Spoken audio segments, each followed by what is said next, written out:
Welcome to Hong Kong! This is not my first time in Hong Kong. But because of the pandemic, lahat tayo naging curious sa mga pagbabago. Favorite place ko. Feeling natin it's a new era. Everyone wants to see the world post-pandemic. East meets the West here in Hong Kong. I am your storyteller, JV Arsena. Chasing good vibes and world wonders. Exploring cultures and the best of the world. Tulad ng iba, isa ako sa mga gustong makita ang buhay matapos ang pandemya. After surviving the pandemic, which caused the worst health and economic crisis in living memory, I want to make more memories, and my goal is to revisit and discover the most beautiful places in the world. And this trip, I've been waiting for this, the reopening of two of my favorite places, Hong Kong and Macau. On to next destination. Woo!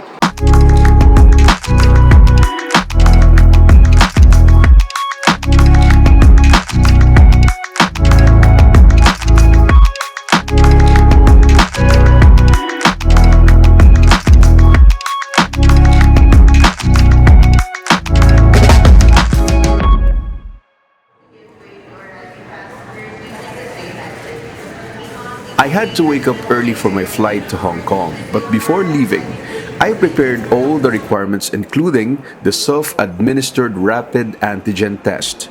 Though random lamang yung pag-check nito sa Hong Kong airport. Here at the airport in Manila, lahat mabilis, komportable at maayos. Of course, thanks to Mabuhay Miles.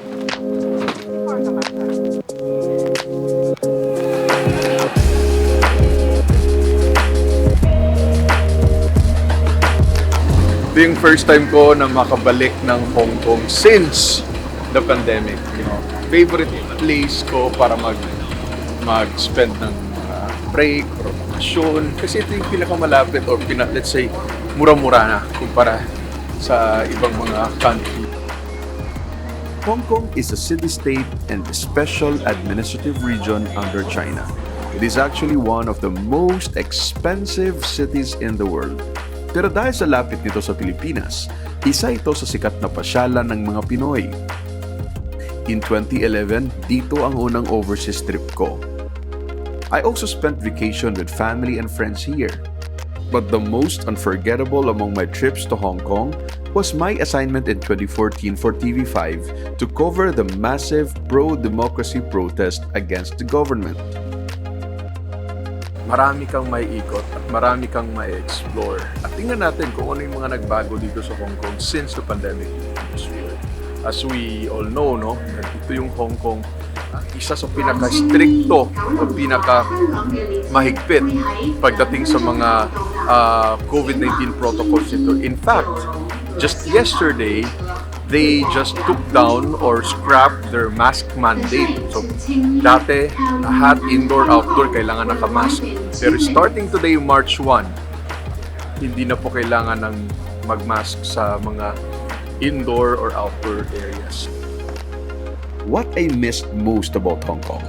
Well, simple lang. Its world-class transportation system. From the airport express to the subway trains, efficient transport system agad ang bubungad sa'yo. Of course, sumakay din ako sa iconic taxi nila. I'm sorry, fan talaga ako ng mga bansa o lugar na may efficient transport system. That is always one of my considerations before deciding where to go next. And here in Hong Kong, lahat dito busy, pati sa subway. Aside from that, I love seeing diversity in the middle of the city. Okay, time to go around the city. Una kong binalikan ang Victoria Harbor. Pati ito ang pinakamagusto ko na pier or harbor sa lahat ng places na dinalaw. I love the view from Victoria Harbor and ang dami siyang activities na pwedeng gawin. So, yun yung nice dito sa Hong Kong. But more than that, it is the location of the Avenue of the Stars. This iconic ala Big Ben Clock Tower, the Star Ferry, and several museums. From here, you will get to see the skyline of Hong Kong Island. Dito mo rin makikita ang pagpapahalaga ng Hong Kong sa sining at arkitektura. Kaya di nakakagulat na maraming tumatambay dito. Matanda man o bata, pamilyado o single, working individuals o kaya talagang tambay lang. Nice. Medyo mainit lang ngayon, no? Pero I thought kasi malamig kayo. Kasi the last time I was here was also February. Ang lamig. Pero ngayon, ang init.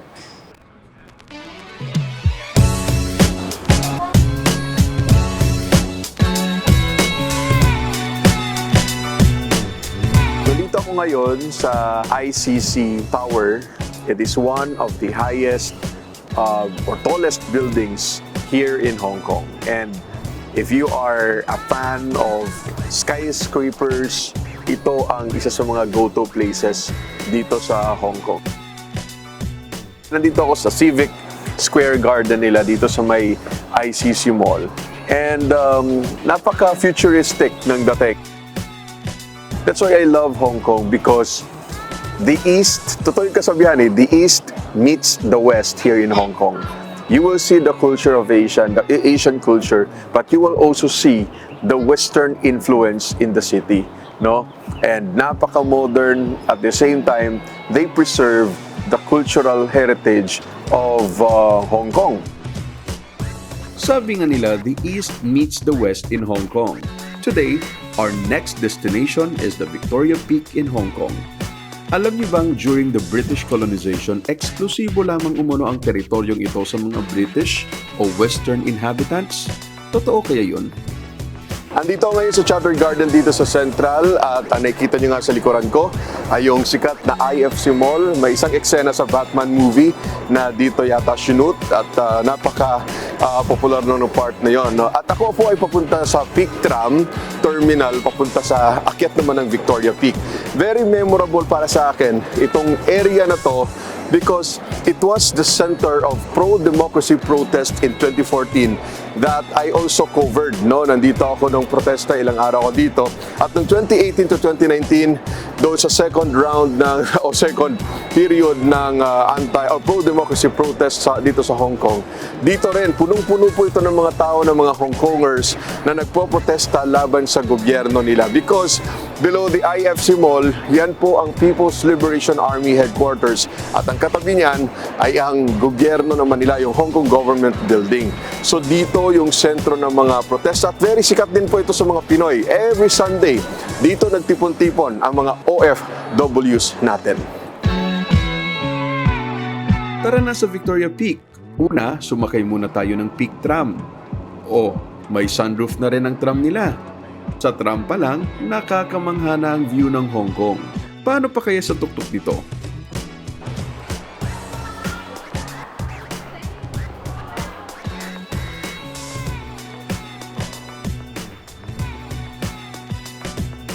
Ganda na view, no? If you want to see Hong Kong at its finest or yung pinakamaganda na view ng Hong Kong, dito sa The Peak. Itong The Peak or also the Victoria Peak. Ito yung isa sa pinakasikat na location or place kung saan makikita mo yung cityscape or yung mga yung buong Hong Kong, yung Kowloon area, yung Hong Kong Island, yung mga buildings. Kung gusto mong makita yan, the best talaga itong The Peak, no? At the best time to visit the place is mga around 4 hanggang sa sunset. Magandang view ang makikita mo dito. At maganda kasi kita mo yung harbor, kita mo yung Kowloon, lahat ng mga skyscrapers, especially the IFC and the ICC. So, napakaganda. For me, The Peak is one of the most romantic places in the world. Dito lahat Instagrammable, kaya sulit ang biyahe.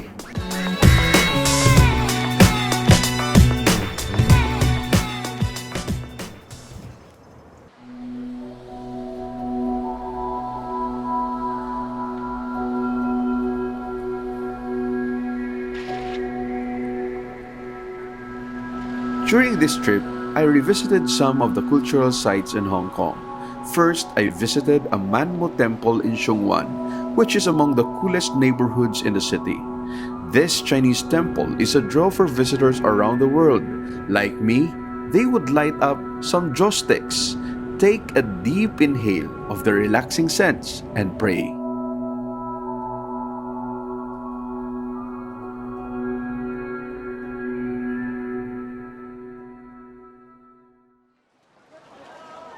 I also visited the famous Lantau Island. It is my favorite attraction to see the culture and traditions of Hong Kong, where the famous Ngongping village is also located. Sadly, under maintenance ang pamosong cable car papunta doon, kaya sumakay ako ng bus.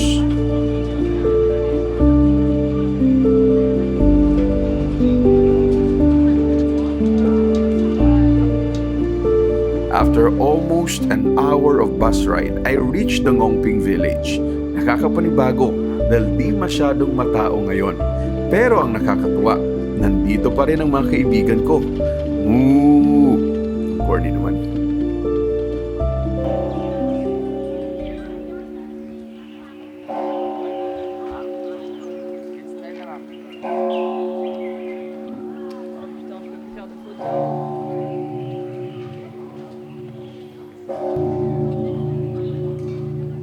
Ngongping Village has this old-fashioned appeal that allows you to get a glimpse of traditional Hong Kong.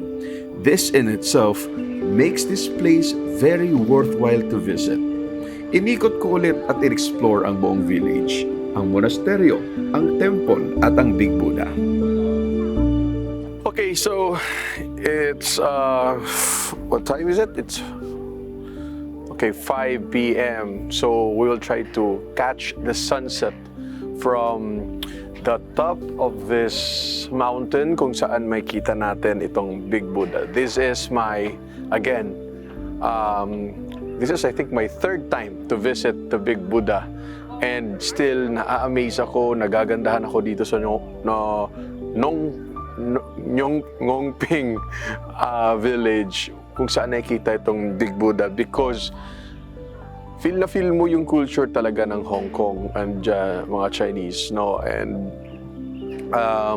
ang ganda, sobra. Ngayon lang ako nakakita, ngayon ka lang, o dito mo lang makikita yung higante na Buddha, kaya nga siya tinawag na Big Buddha, because it's totally different from other Buddha o mga statwa ng Buddha. So, tingnan natin kung kakayanin pa kayo ng tuhod ko. Dati kasi bata-bata pa ako, payat-payat pa, kaya kinaya ko tong ilang steps na to. Sobrang taas. So, samahan mo ko. Lapit na, Big Buddha na. Nakakapagod kasi kailangan mong akyatin 268 steps bago makarating dito sa tuktok ng Big Buddha. Walang kupas ang ganda ng Big Buddha. May mga bago na rin itong atraksyon sa loob. Ito ang mas lalong nagpapaganda ng trip. Basta kayanin lang ng tuhod nyo. Tingnan nyo to, itong view na to. So, this is the beauty of Hong Kong na hindi natin gaanong napapanood sa TV, sa mga series, sa mga movies. Kasi yung nakita natin, alam natin Hong Kong, puro buildings di ba? Pero dito, sa pagbisita ko ngayon, mas feel ko yung beauty of nature sa paligid ng Hong Kong kaysa mismo sa city. Although yes, I love the city proper, pero mas mamamangha ka pag makikita mo tong ganda ng Hong Kong sa kanayunan, yung sa ibang islands, sa ibang parts ng Hong Kong, like this in Lantau Island. Ang ganda.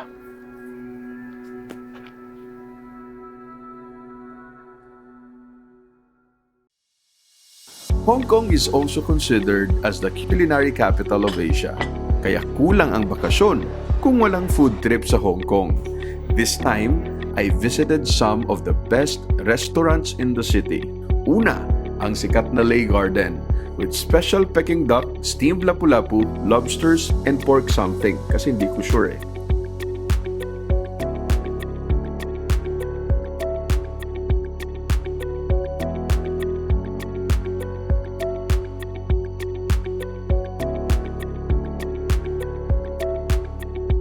Pangalawa, the Lunke restaurant in Shungwan is also a must-visit place. Masarap ang mga isda nila doon. The chopstick.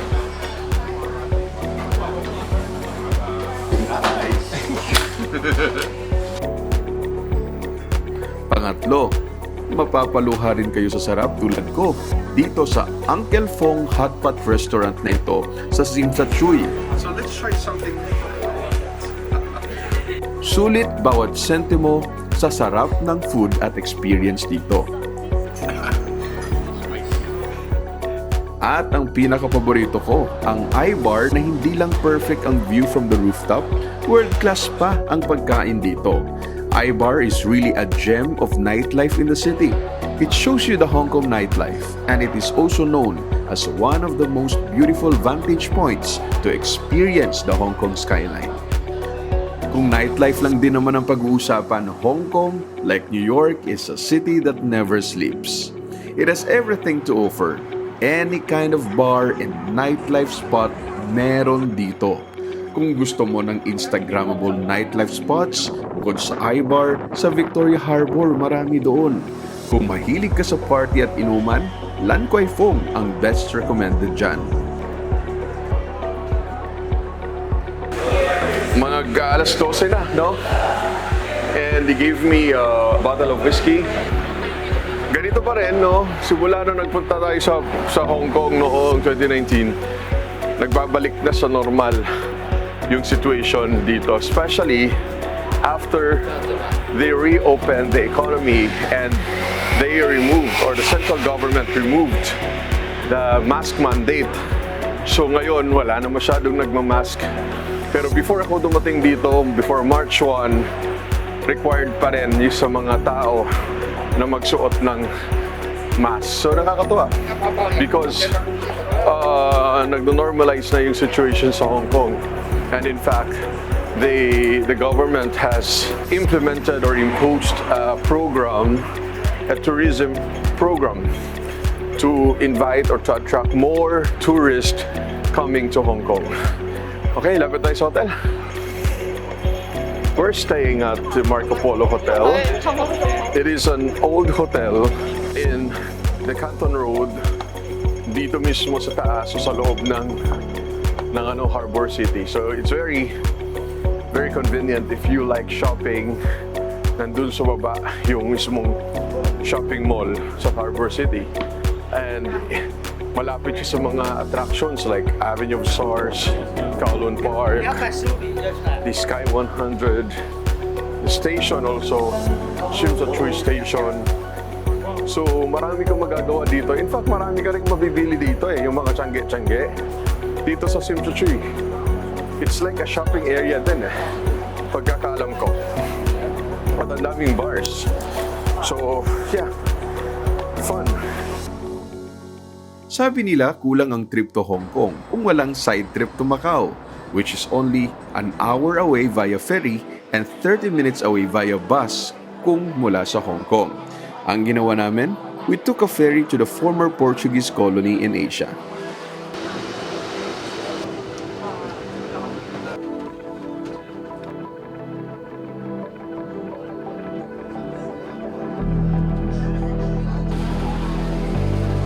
Macau, just like Hong Kong, is a special administrative region which maintains separate governing and economic systems from those of mainland China. It is also under the principle of one country, two systems. Macau is also named as the Las Vegas of the East or Asia for its casinos, halata naman, at paborito ring bakasyunan ng mga Pinoy.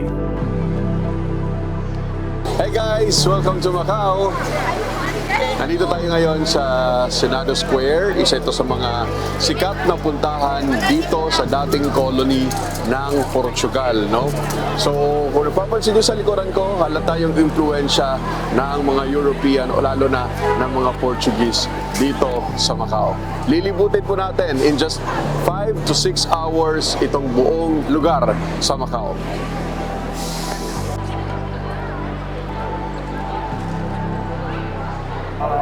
Ang daming tao. Nandito ako ngayon sa the ruins of St. Paul kung saan isa ito sa mga sentro ng mga atraksyon dito sa Macau. At simula nung magbukas itong Macau sa mga turista ay tumiple yung bilang ng mga turista. At nakita nyo naman sa paligid ko, ipakita natin. Yan o, ang dami ng tao na dumadalaw dito sa ruins of St. Paul. Ito yung sa mga talagang pinakamalakas at pinupuntahan na atraksyon. The good thing about Macau, it preserves many historical sites in the urban area. Its historic center and other historic locations were listed as World Heritage Site by UNESCO. Nandito ako ngayon sa isla ng Taipa dito sa Macau. Itong napapakita nyo ngayon, itong tulay na kinatatayuan ko, yung fish pond, yung mga bangka at yung mga pananim, yan po ay bahagi ng tradisyon at mga kultura noong nasa ilalim pa ng kolonya ng Portugal. So dito sa area na to, ito yung mga lumang buildings dyan, yung mga bahay. Dyan po tumira ang mga Portugis. Kaka-amaze dito ngayon because na-preserve pa rin nila yung kultura nila, yung lumang mga kasanayan, mga kabuhayan, yung mga gawain nila, pati yung mga bangka na na-preserve pa rin nila, yung luma nila ng mga pananim, yung kabuhayan sa gitna mismo ng Las Vegas of Asia. Pinapahalagahan pa rin ng mga taga Macau ang kanilang kultura at ang kanilang kasaysayan.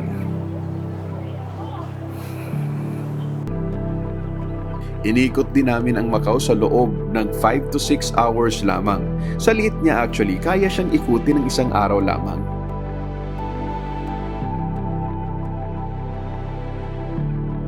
But before sunset, we went back to Hong Kong via bus. And there, we experienced the newest and longest bridge connecting Hong Kong and Macau.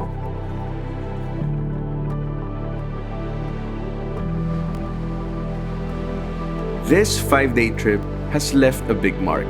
I think I'm just now realizing how important this has been for me. A trip for the revival of my old passion, which is vlogging, and at the same time, a trip to rediscover my favorite places to take breaks.